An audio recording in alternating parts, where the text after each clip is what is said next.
हम सब अपने जीवन में यही मानते हैं कि हमें सुख चाहिए, शांति चाहिए और एक ऐसा जीवन चाहिए जिसमें कोई कष्ट ना हो। लेकिन अगर हम ईमानदारी से अपने अनुभव को देखें तो पाएंगे कि ऐसा होता नहीं है। हम बार बार उन्हीं बातों, उन्हीं यादों और उन्हीं घटनाओं को दोहराते हैं जिनसे हमें चोट पहुंची है। हम रात को करवटें बदलते हुए वही झगड़े याद करते हैं जिनका कोई हल नहीं।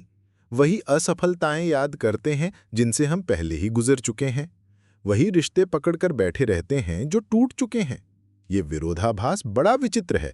हम खुशी चाहते हैं लेकिन हमारा दिमाग जैसे दुख में ही अटका रहता है। यही सवाल आज की चर्चा का विषय है। आखिर क्यों आपका मस्तिष्क दुख से इतना प्यार करता है और क्यों वो दर्द को आदत बना लेता है? मन का ये विरोधाभास समझने के लिए हमें ये मानना पड़ेगा कि हमारा दिमाग हमेशा तर्कसंगत नहीं चलता। अक्सर वो वही करता है जो आदत में बस गया है।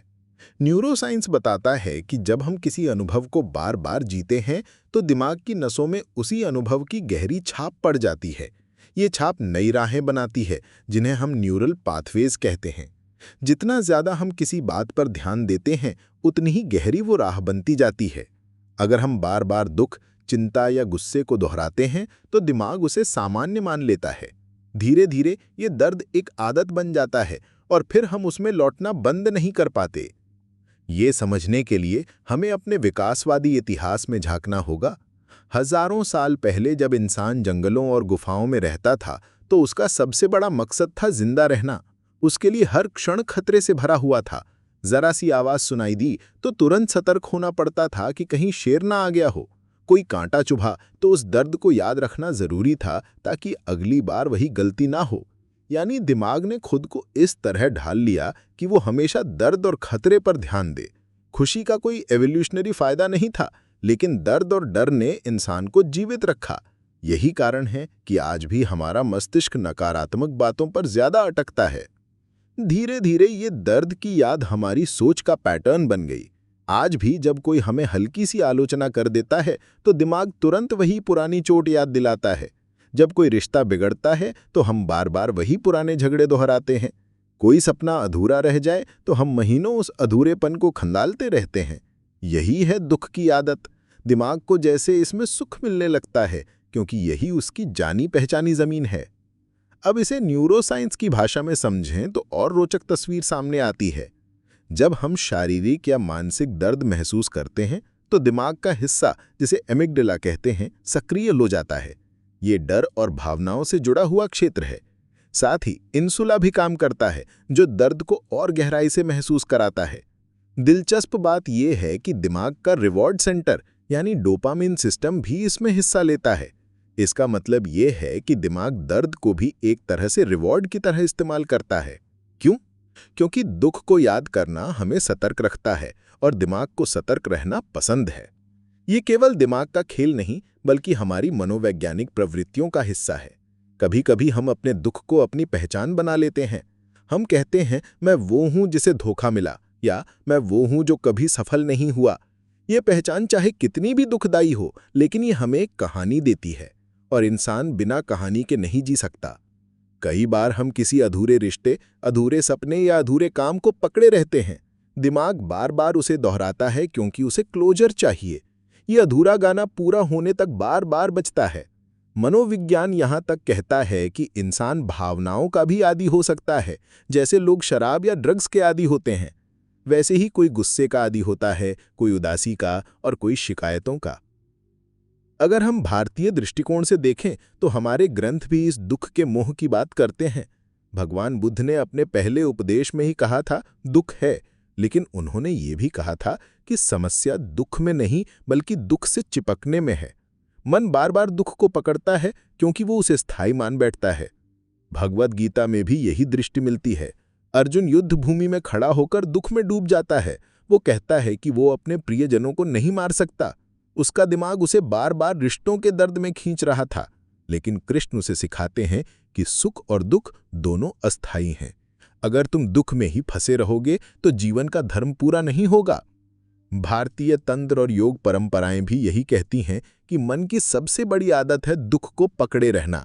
साधना का उद्देश्य यही है कि इस आदत को तोड़ा जाए।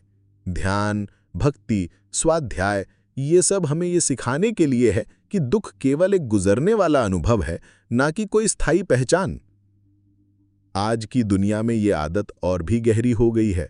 सोशल मीडिया पर लोग बार बार उन्हीं पोस्टों को देखते हैं जिनसे उन्हें चोट लगी है। न्यूज़ चैनल हमेशा बुरी खबरें दिखाते हैं क्योंकि दिमाग को दुख की तरफ झुकाव है। रिश्तों में भी हम बार बार उसी व्यक्ति को सोचते रहते हैं जिसने हमें चोट पहुंचाई है, बजाय इसके जो हमें सहारा देता है। इसका नतीजा ये है कि आधुनिक इंसान दुख का कैदी बन गया है। तो क्या हम इस आदत को तोड़ सकते हैं? हाँ, और यही इस चर्चा का सबसे महत्वपूर्ण हिस्सा है। पहला कदम है जागरूकता। जैसे ही आप नोटिस करें कि आप वही पुराना दर्द दोहरा रहे हैं, अपने आप से कहें कि ये सिर्फ आदत है, ये सच्चाई नहीं है। दूसरा कदम है न्यूरोप्लास्टिसिटी, यानी दिमाग को नए रास्ते देना। न्यूरोसाइंस बताता है कि अगर हम बार बार नई सोच और नई आदतें डालें तो पुरानी तारें कमज़ोर हो जाती हैं। आभार प्रकट करना, ध्यान करना, डायरी लिखना, ये सब नई न्यूरल पाथवेज बनाते हैं। तीसरा रास्ता है शैडो वर्क। जब हम अपने भीतर के अंधेरे हिस्से से मिलते हैं, दबे हुए भावों को स्वीकार करते हैं, तो दुख का चक्र टूट जाता है। चौथा रास्ता है भक्ति और समर्पण। भारतीय परंपरा कहती है कि जब हम अपने दुख को ईश्वर के चरणों में रख देते हैं तो उसका बोझ हल्का हो जाता है। असल में दुख से मोह तोड़ना ही मुक्ति की राह है। दिमाग आदत का कैदी है, लेकिन चेतना स्वतंत्र है। जब हम ये समझते हैं कि मैं दुख नहीं हूं, मैं उस दुख का साक्षी हूं, तभी हम इस आदत से बाहर निकलते हैं। यही कैवल्य है जिसे योग दर्शन में परम लक्ष्य माना गया है। इस पूरी चर्चा का निष्कर्ष यही है कि आपका दिमाग दुख से इसलिए चिपका रहता है क्योंकि उसकी एवोल्यूशनरी वायरिंग ऐसी बनी है। लेकिन इसका मतलब ये नहीं कि आप हमेशा दुख के गुलाम बने रहेंगे। जागरूकता, ध्यान, शैडो वर्क, समर्पण, ये सब हमें दुख की आदत से बाहर निकाल सकते हैं।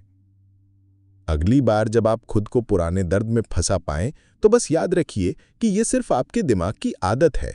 आप उससे बड़े हैं। आप दुख नहीं हैं, आप साक्षी चेतना हैं, और यही समझ जीवन को बदल देती है। अगर ये विचार आपको गहराई तक छू गया हो तो इसे अपने भीतर संजो कर रखिए। और अगर आप चाहते हैं कि और लोग भी इस आदत के जाल को समझें, तो इस वीडियो को लाइक और शेयर कीजिए। कमेंट में लिखिए कि आपका दिमाग किस दुख को बार बार पकड़ता है, और चैनल को सब्सक्राइब करना मत भूलिए ताकि हम साथ मिलकर इन गहराई भरे विषयों की और भी यात्राएं कर सकें। और हाँ, अगर आप जानना चाहते हैं कि क्यों आपका मन मेडिटेशन से भागता है और असली वजह क्या है, तो स्क्रीन पर दिख रहे अगले वीडियो पर क्लिक कीजिए। वो वीडियो इस चर्चा को और भी गहरा कर देगा। याद रखिए, आपका दिमाग दुख से प्यार करता है, लेकिन आपकी आत्मा सिर्फ स्वतंत्रता चाहती है।